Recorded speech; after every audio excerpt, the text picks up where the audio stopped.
వాక్యాన్ని జ్ఞాపకం చేసుకుందాం.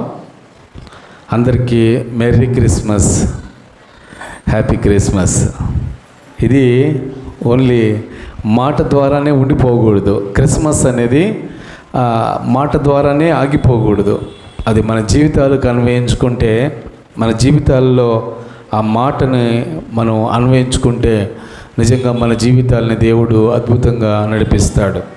అయితే ఈ సమయంలో మనందరికీ తెలుసు, ఈ క్రిస్మస్ దినాల్లో గత నెల రోజుల నుంచి ఎక్కడ చూసినా క్రిస్మస్ పాటలే.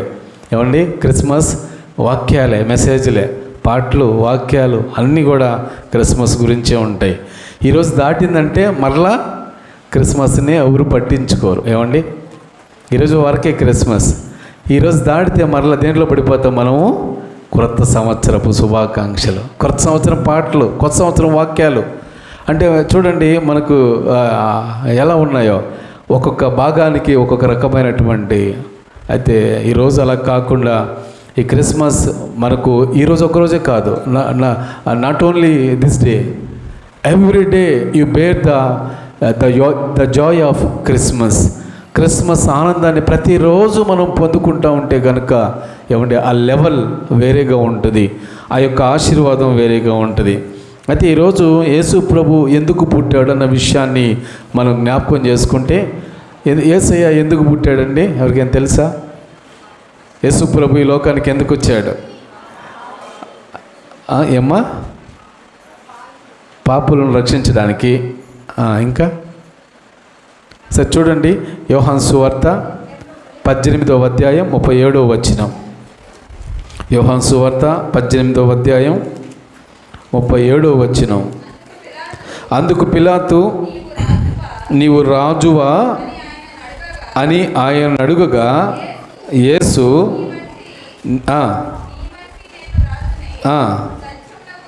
సత్యమును గూర్చి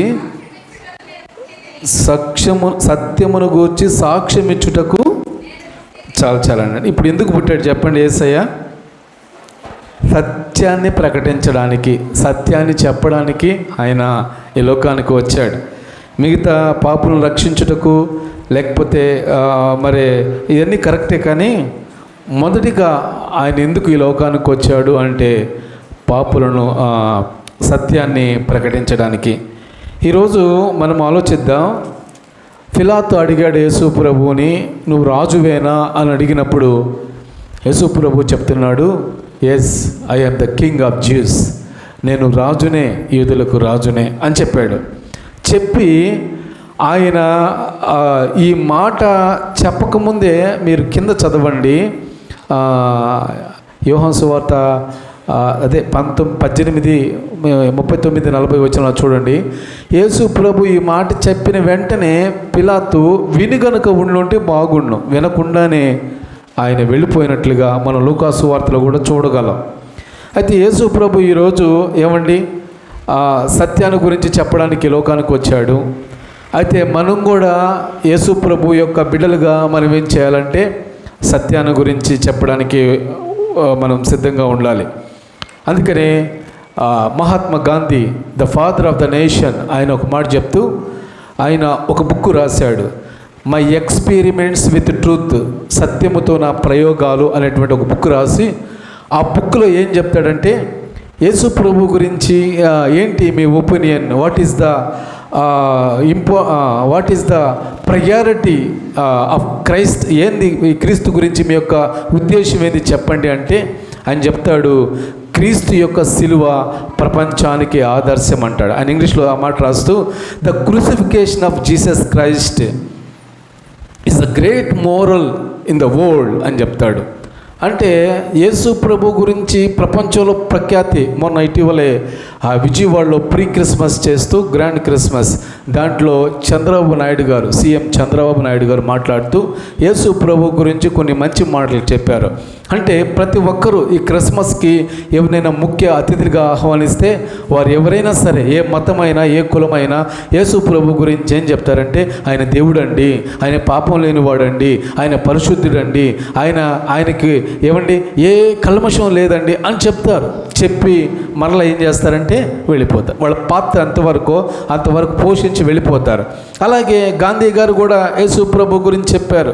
అలాగే వివేకానంద, స్వామి వివేకానంద సెకండ్ వాల్యూమ్లో చూస్తే ఆయన చెప్పినటువంటి మాట ఏంటంటే, ఆయన బ్రతికి ఉన్న రోజుల్లో నేను గనుక ఇజ్రాయెల్ దేశంలో పుట్టుంటే నా గుండెను కోసి ఆయన పాదాల దగ్గర పెట్టుండేవాడిని అని చెప్పాడు.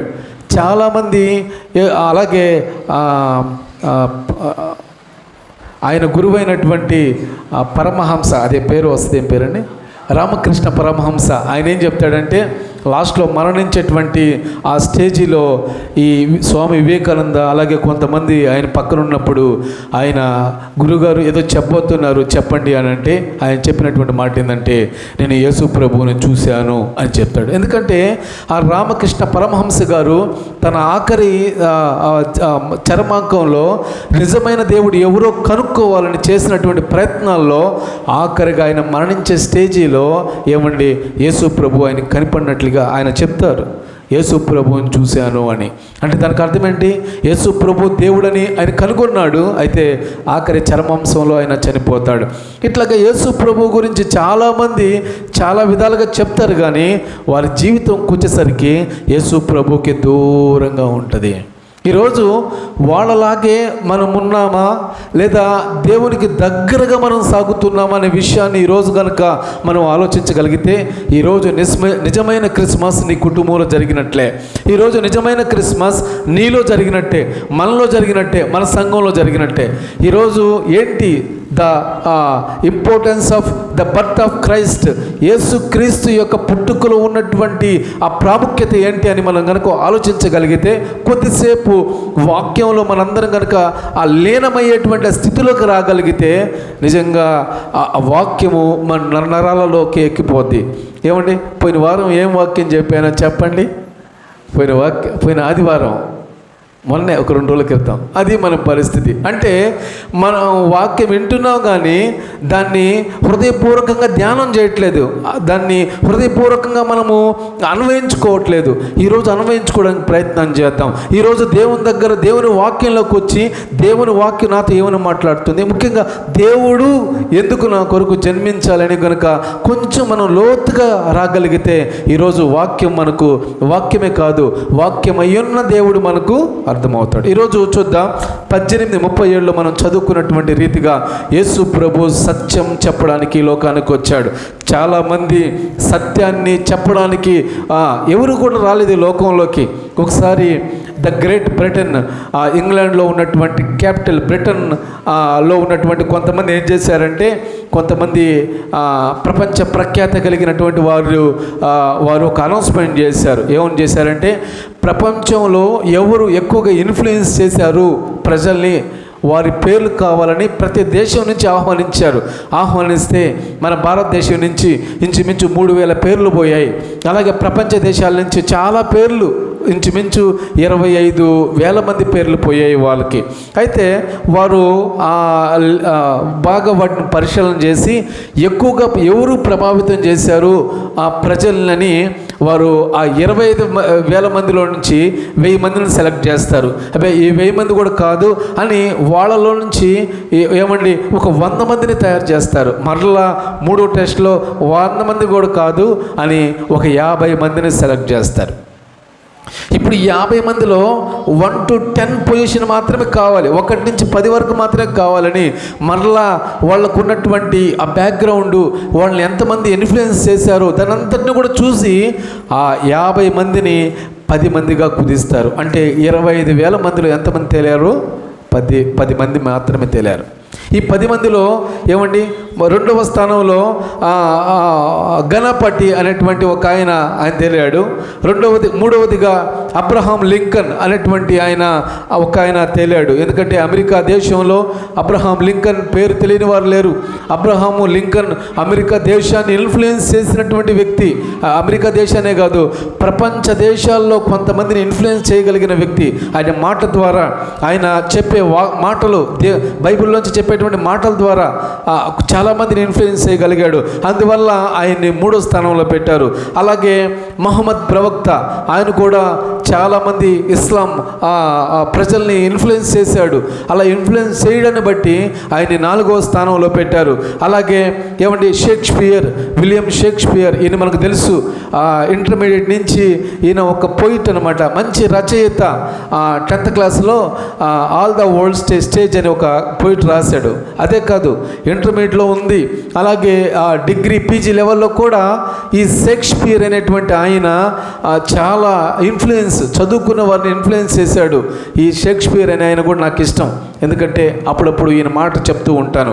నేను ఇంగ్లీష్ చదివే రోజుల్లో, అంటే ఇంటర్మీడియట్లోనే ఆయన కొన్ని పోయిట్రీస్ అవి నాకు ఇష్టం, బాగా చదివేవాడిని. అయితే ఈయన 5వ ప్లేస్లో పెట్టారు. తర్వాత 6వ ప్లేస్లో అడాల్ఫ్ హిట్లర్, ఆయన తెలుసు, జర్మనీ నియంత కదండి. జర్మనీలో మంచి ఈయన ప్రసంగం చేస్తే యవ్వనస్తులంతా మంత్రముగ్ధులైపోయేవారు. అటువంటి వాడు అడాల్ఫ్ హిట్లర్. ఈ హిట్లర్ 6వ స్థానంలో ఉన్నాడు. ఆ తర్వాత ద గ్రేట్ అలెగ్జాండర్ 7వ స్థానం. ఇట్లా 10 స్థానాలు కుదించారు. 2 నుంచి 10 వరకు అందరిని సెట్ చేశారు. అయితే మొదటి స్థానంలో ఎవరు ఉండాలా అని ఆలోచిస్తే, మొదటి స్థానంలో ప్రపంచాన్ని ఇన్ఫ్లుయెన్స్ చేసినటువంటి ఒకే ఒక వ్యక్తి యేసు ప్రభు పేరు మొట్టమొదటిగా ప్రకటించారు. ఇది నేను చెప్పడం కాదు, 2022-23 మధ్యలో వచ్చినటువంటి ఏమండి సిబిఎన్ఎన్ ఛానల్లో కానివ్వండి, అలాగే ఐబిఎన్ ఛానల్లో మీరు చూస్తే ఇది మనకు కనబడుతుంది. అంటే ప్రపంచాన్ని ఇన్ఫ్లుయెన్స్ చేయగలిగినటువంటి వ్యక్తి ఎవరైనా ఉన్నారంటే ఒకే ఒక ఆయన ఎవరంటే యేసు ప్రభు. He is the one and only influencer in the world. ప్రపంచాన్ని కదిలించినటువంటి వ్యక్తి ఆయన. మీరు ప్రపంచ దేశంలో ఎక్కడికైనా పోండి, ఏ దేశంలోకైనా పోండి, క్రైస్తవులు ఉంటారు, సేవకుడు ఉంటాడు, మందిరం ఉంటుంది. ఏమండి, క్రైస్తవులకు వ్యతిరేకమైన పాకిస్తాన్లోకి పోయినా అక్కడ కూడా ఆరాధన జరుగుతాయి. ఈరోజు క్రైస్తవులకు బద్ధశత్రువైన చైనాలోకి పోయినా, రష్యాలోకి పోయినా, ఏమండి ఉక్రెయిన్లోకి పోయినా, ఎక్కడికి పోయినా ప్రపంచ దేశాలు, ప్రపంచం మొత్తం ఎన్ని దేశాలు ఉన్నాయండి? ప్రపంచంలో ఎన్ని దేశాలు ఉన్నాయి? ఏదో 195, 1999 లెక్కల ప్రకారం 195 దేశాలు. ఇప్పుడు ప్రజెంట్ 2025 లెక్కల ప్రకారం ఏంది ఆనంద్ బాబు బ్రదర్? 130, 248 దేశాలు ఉన్నాయి. ప్రపంచంలో 248 దేశాలు ఉన్నాయి. ఇంచుమించు 750 కోట్ల మంది జనాభా ఉన్నారు.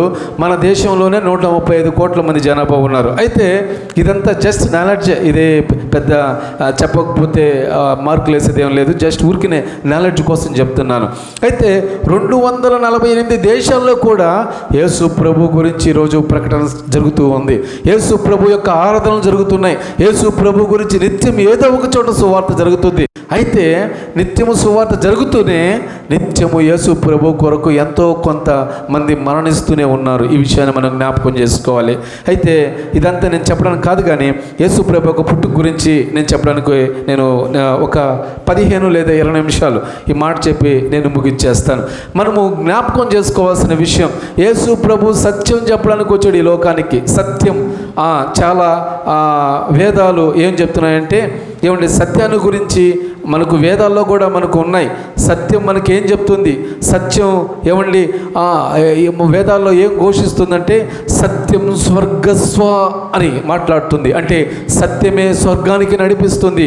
అలాగే సత్యం సత్యం స్వర్గ సాధహే లోక, అంటే స్వర్గానికి పోవాలంటే సత్యమే సాధనం, అదే మనకు మార్గం అని చెప్తుంది. ఈరోజు వేదాలు సత్యాన్ని వెతుకుతున్నాయి. ఏమంటే ప్రపంచ దేశాల్లో అన్ని మతాలు సత్యాన్ని వెతుకుతున్నాయి. ఈరోజు ఆ సత్యం చెప్పడానికి యేసు ప్రభు ఈ లోకానికి వస్తే ఏమంటే ఎవరు నమ్మట్లేదు, ఎవరు నమ్మలా. యేసు ప్రభు శిష్యులు నమ్మలా, యేసు ప్రభు ఏమంటే తల్లిగారు నమ్మలా. ఒక ఆయన అన్నాడు, యేసు ప్రభు తిరిగి జన్మించాడు, మృతుల్లోండి పైకి లేచాడు, సమాధికి లేచాడంటే ఒక ఆయన అన్నాడు, నేను నమ్మను. ఎందుకు నమ్మవు? ఆయన చేతిలో నేను వేలు పెట్టాలి, ఆయన గాయాల్లో వేలు